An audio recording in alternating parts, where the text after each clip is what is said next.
Welcome to Wellness Health Services. I'm Dr. Joshua Derito, a family physician.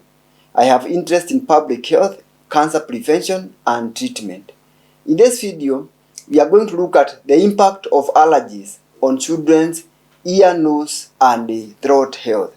Common allergies in children happen. You can imagine a child who can't sleep, cannot breathe freely, and he always has an itchy throat. What if this was not a common cold? It could be something more. So allergies and the ear, nose, and throat health. So allergies trigger inflammations in the ears, nose, and throat system. Usually allergies is a hyperresponse of the body immune system. The immune system reacts excessively, and this excessive reaction causes injury to the person involved, and as a result of this, the person involved suffers the consequences. So some of the common allergens include dust mite, you have pollen, you can also have pet dadders, especially those who live with the animals like cats, dogs, even chicken, so those kind of things. And then you can have mold.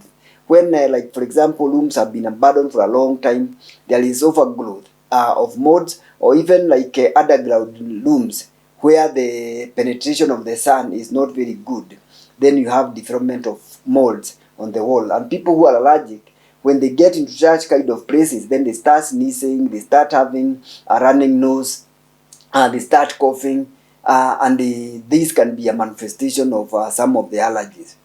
Then the symptoms of allergies can often be mistaken with infections, and this can lead to mismanagement or even to the long treatment. I've seen many children or even adults who present with the symptomatic symptoms of cough that is persistent from allergies, and they are chronically on antibiotics, and this can lead to antibiotic resistance, and even can lead to suppression of the immunity of the persons, especially when you clear the normal flora of the individual.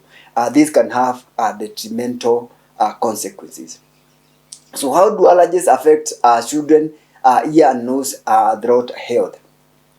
You usually can have nasal congestion, and this makes it difficult for the child to breathe because he's feeling the nose is blocked, and then they tend to breathe with their mouth, so they're almost always having their mouth open, and this will lead to sleep disturbances, and sleep disturbances make the child not have adequate sleep, and if they are in the school going age, then this will affect the child's concentration in school and even their performance in school.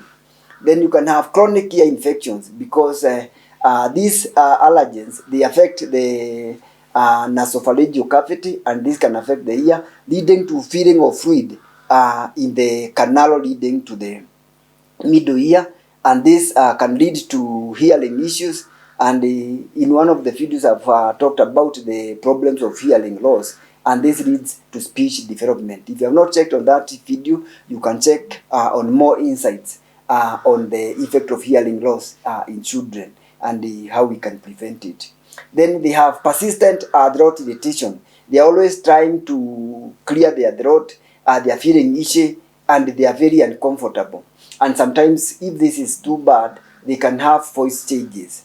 Then people who are allergic, they have increased risk of sinusitis due to increased secretions, and they also have sometimes they might have overstimulation of the airways, and they may have asthma. So because asthma also is an allergic reaction.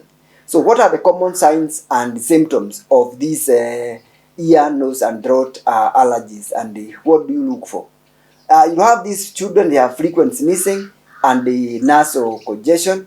They may have difficult breathing, and they may have that mouth breathing, especially at night, and they may manifest with snoring. Then they may have frequent ear infections or build-up of fluid in the middle ear, and then they have persistent sore throat or an itchy throat which they are always trying to scratch. They may have snoring and sleep disturbances at night, and then they can also have speech delays and hearing problems because of the accumulation of fluid in the middle ear.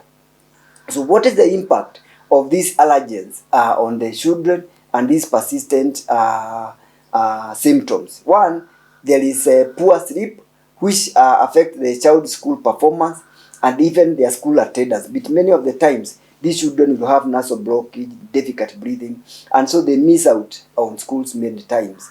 Then they have difficulties in participating in outdoor activities. Like if it is dusty, if it is very cold, they start coughing, they start sneezing, and then this makes it difficult to participate in games and play with their colleagues. And this makes them feel isolated, and this leads also to poor low self-esteem.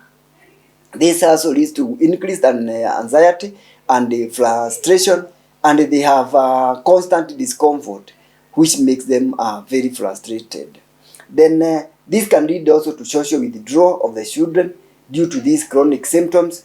And sometimes when you have allergies, people might isolate from you because people may think that you have something that is infective and contagious that can be transmitted from one person to the other. But the truth is, allergies are not transmissible either by cough or sneezing, but they are usually genetic. So this is because of the genetic component of the parents. And so parents who have allergies, they are likely to have children who have allergies. And you'll find that many parents who have asthma, they will get children who will get these congestive symptoms in the ear, nose, and throat passages. So how do you manage these common allergens? One is identify and avoid the things that trigger the congestion and the symptoms. This could be air congestion purifiers.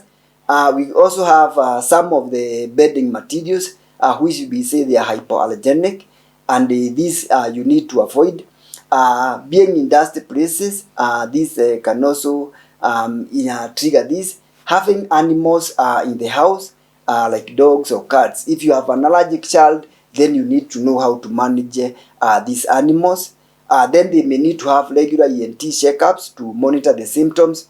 The common medication that you can use for these allergens include drugs that we call antihistamines like Piriton, cetirizine, fexofenadine, the Montelukast.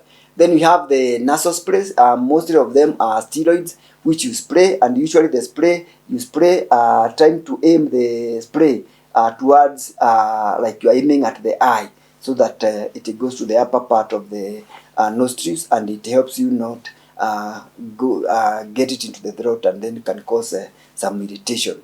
Then remember also to strengthen the child's immunity. We have always talked about proper diet, and of course avoiding some foods which could be some of the triggers.